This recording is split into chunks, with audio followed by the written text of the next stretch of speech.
Bloomberg Audio Studios. Podcasts, radio, news. Well, let's bring you more now on the conflict in the Middle East, with the attacks now in their 7th day. Iran stepping up strikes, as we were hearing, on countries across the Gulf, with the number of alerts in the region being reported this morning. Let's discuss now with Catherine Ashton, who is the EU's first High Representative on Foreign Affairs from 2009 to 2014 and a key negotiator of the previous Iran nuclear deal known as the JCPOA. Catherine Ashton, good morning. Welcome to Bloomberg Radio. What is your reading of the situation in the Middle East today? Do you see any path to de-escalation from where we are now? Well, I think there are a couple of things. First of all, it's important that we try and find out what exactly President Trump's ambition is for how this will end. Because on the one hand, there's a degrading of Iran's potential nuclear program, and of course the removal of ballistic missiles and launchers and so on, preventing Iran from playing any significant role in the region or with its proxies.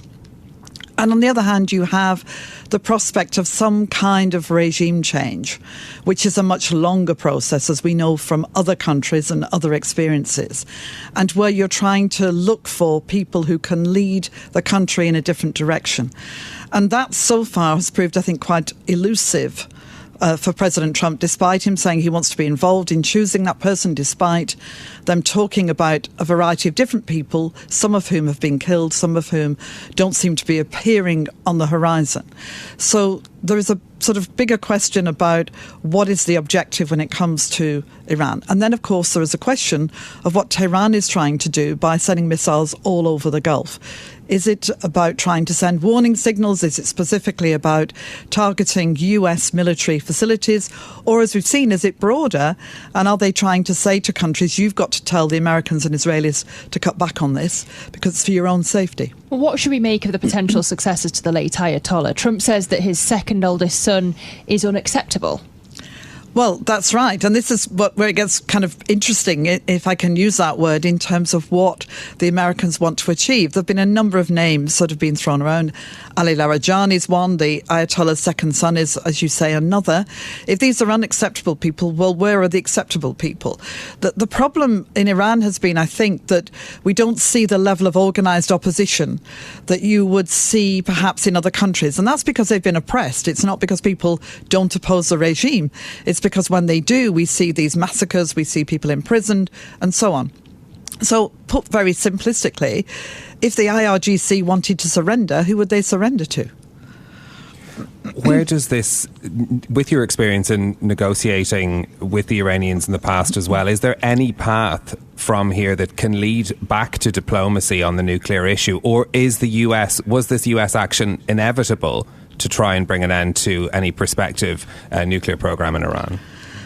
Well, this is the chosen method, if you like. When we had the JCPOA, we were confident that Iran could not build a nuclear weapon within at least 12 months of us engaging with them. In other words, that we would have at least a 12-month window in which we could take military action, we could put pressure on them, and so on.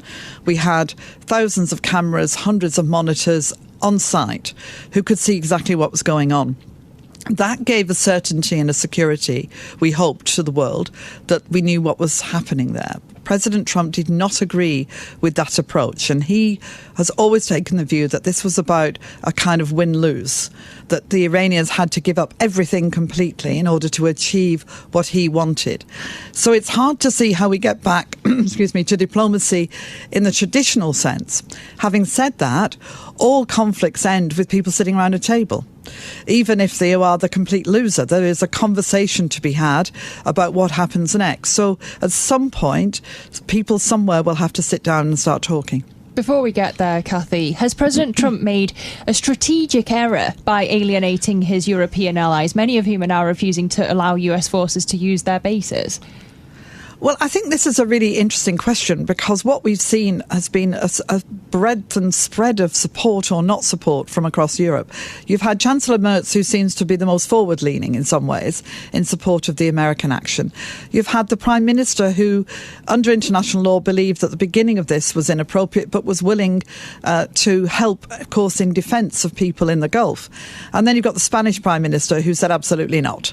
And they probably represent the classic European mix of feeling and thinking about this. But at some point, the Europeans will have to and will come together. Brussels is an extraordinary place where, in the end, you do get a kind of consensus. It may not be what everybody wants all the time, but it's a sort of way of trying to come together and actually decide what they're going to do.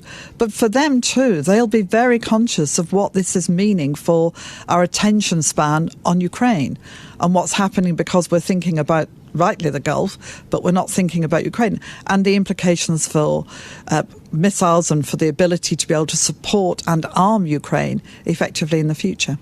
Is it strategic then for European countries to rally behind the American efforts to try and, as you say, refocus attention on Ukraine and supporting that country? Well, I think there'll be a number of things. I think, first of all, they'll be looking to try and support the Americans when it comes to helping out with the countries of the Gulf that are under attack. So I think you will start to see a bit more forward-leaning on that, because that's important to Europeans, not least because there are Europeans living all over the Gulf. I think, secondly, there'll be a desire to keep the relationship with the United States in good shape as far as they possibly can, especially when it comes to support for Ukraine. But also there's a big economic question underneath all of this, which is about energy prices and about the economies across Europe.